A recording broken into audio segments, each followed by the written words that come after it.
Hey, what's going on, everybody? We are live coming at you, Mindset Monday. It is Monday, November 18th, 2024. Got a couple weeks to go till the end of the year. Guys, what do we want to talk about today? And as always, I can't forget, got my co-host here as we're switching roles today, Mr. Jonathan Federa. Jonathan, what is up, my man? How are you? I'm good, man. How's it going? It's going, buddy. It's going. Guys, we're going to talk about the power of perspective today. Okay. First of all, what is perspective? What do we look at it from the human element, right? It's the ability to understand how a situation appears to another person and how that person is reacting cognitively and emotionally to the situation. Great example, what just happened over the last week. You still have multiple perspectives, right? It's probably a terrible example. I don't want to beat it like a dead horse, but you have a perspective that the people of this country have spoke, and still on a different perspective as others kind of can't believe kind of what happened. You see where I'm saying? I don't like that one, to be honest, because it's Yeah, and you picked this topic, dumbass. All right, here we go. I love Dave, but we're going to not go there. So let's talk about power perspective, right? I'll give you some things that have happened to me that have been pretty terrible. Okay, I'm going to tell you these things that have happened to me that were pretty terrible. Not because I want to talk about my past mistakes. It's probably one of the things I like talking about the least. All right, but if you look at how I view them after the fact, okay, it shows you how you can get through and get on to better things. So I'll give you a good example.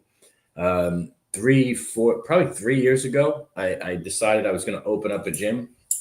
It was a franchise, and at the time, I was the second franchisee, and I was friends with the guy whose franchise it was. And there were me and two partners did this. We opened it, and nothing worked the way we thought it was going to work. Okay, we were told one thing, and everything operated a different way. All right, there was no real CRM. Most of it was done on Excel sheets. Okay, and everything was not dialed in. Okay, in fact, out of the 8 franchisees that opened that we were still talking with each other at, all 8 failed. Okay, so they went 8 for 8 in gyms that failed. And then the owner blamed everybody else. And it ruined a lot of relationships. And me and all my partners lost a good amount of money. Okay, a very large sum of money, each of us. Now, at the time, I thought it was terrible. Okay, at the time, it was really frustrating, and it was encompassing a lot of my time, my personal time.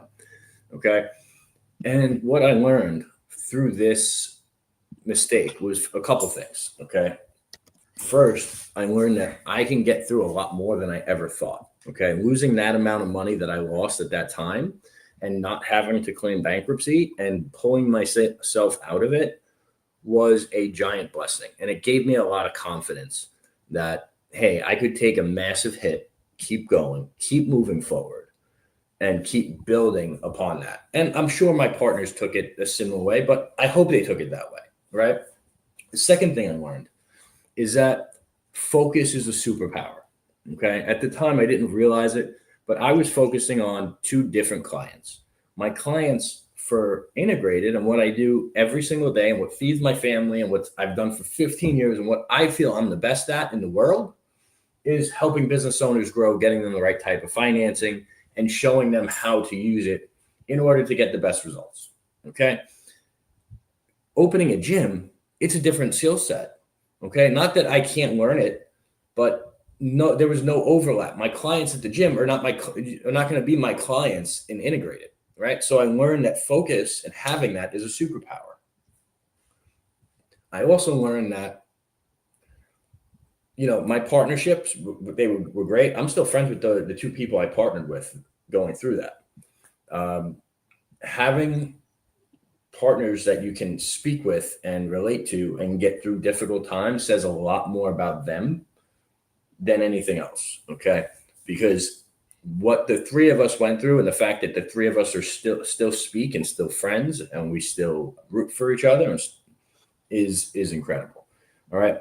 And so I say this to you guys, not to talk about like this detrimental time, but understanding that how I view that, I could be really bitter about it, or I could use it as a stepping stone. I can use it as a lesson to propel myself forward. And that's the way I've chosen to take it, right? It's also showed me a lot of moves and things I should have done differently in due diligence, right? So upcoming investments or things I'm looking to invest in, I would never, ever, ever take the same thought process that I did going into that gym.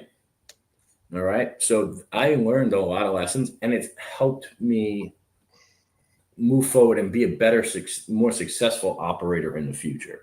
Okay. Once the obvious pain of the loss subsided. Dave, what questions you had? Does that make sense? That a little bit better than what you were going with? No, I was trying to make an example. I didn't want to go like to our own stories, but we can, obviously talk about our own stories. Yeah, 100%, man. A lot of times when you're throwing shit at you, that's going to test your resolve. And a lot of people do fold up in that.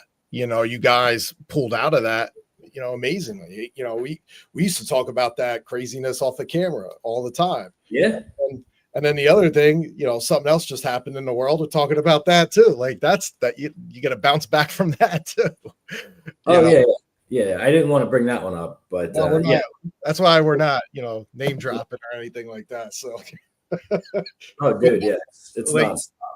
No, it isn't. And the point being is when you understand and put a perspective into something, you have to understand you're gonna get shit thrown at you, and the same thing with us, man. A couple of years ago, we changed our billing structure that almost wiped us out. It was kind of dumb, and the only reason we did it is because there was another company, a competitor, an ally, whatever you want to call it. They had a company a lot bigger than ours, and he said, "Hey, this is the model. Maybe you want to check it out. We're doing this, this, and this." I didn't like it, but I said, "Hey, let's run with it." And we couldn't really scale our business. We couldn't really track profit margins too well. It was just a mess, and it wiped us out, dude. Like almost, like, dude, I wouldn't be sitting here talking about Trifecta if it wasn't for that. So what do? You rebound, you assess what's going on. If it's not broke, you don't fix it, right?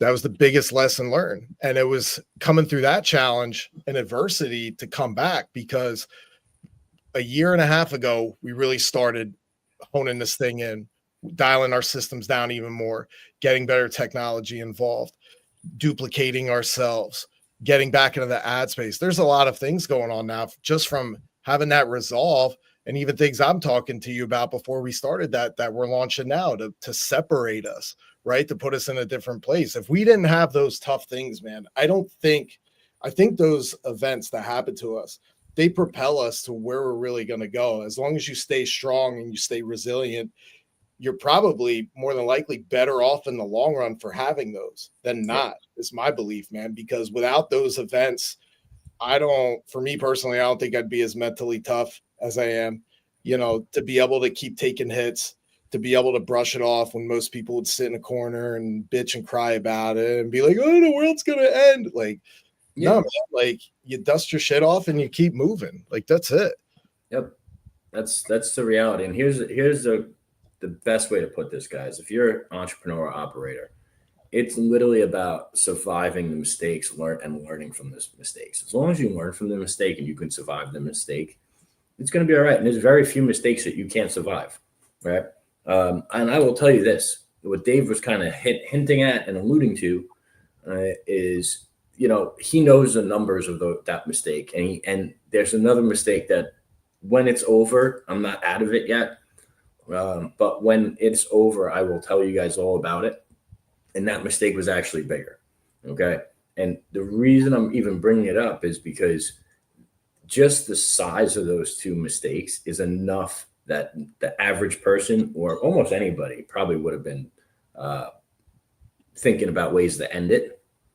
Okay. And not only thinking about ways to end it, but like they're substantial. Like it would have bankrupt anybody. Okay. Anybody. And I found ways out of both of them And it's actually made me a much better operator. And here's why I can say that. One, I learned a lot of my blind spots the last few years. And two, I realized how much I actually can get through and how to operate through massive amounts of adversity. And so that has been a blessing. Okay. And if I can do that, anyone can do that. And it's definitely not easy. But no, it's not. And I think and I don't mean cool that the situation was cool, but the cool thing about that was like you get to experience that with other people that are close to you. So you guys are going through the same shit. You have somebody to lean on. Hey, man, what are you seeing over here that could help me, like in this situation, get out? Or here's what I'm seeing that could help you get out of the situation. So you're leaning on people that have that real time experience as well. And there's other people out there that have gone through some shit too, man. Yeah. The good thing is people are willing to help. I don't want to see anybody, take a shit. You know what I mean? Like it's the worst thing in the world. I agree. Well, listen, guys, please share this with someone that needs to hear it. Appreciate you guys. And we'll catch you on Friday. Be great, y'all.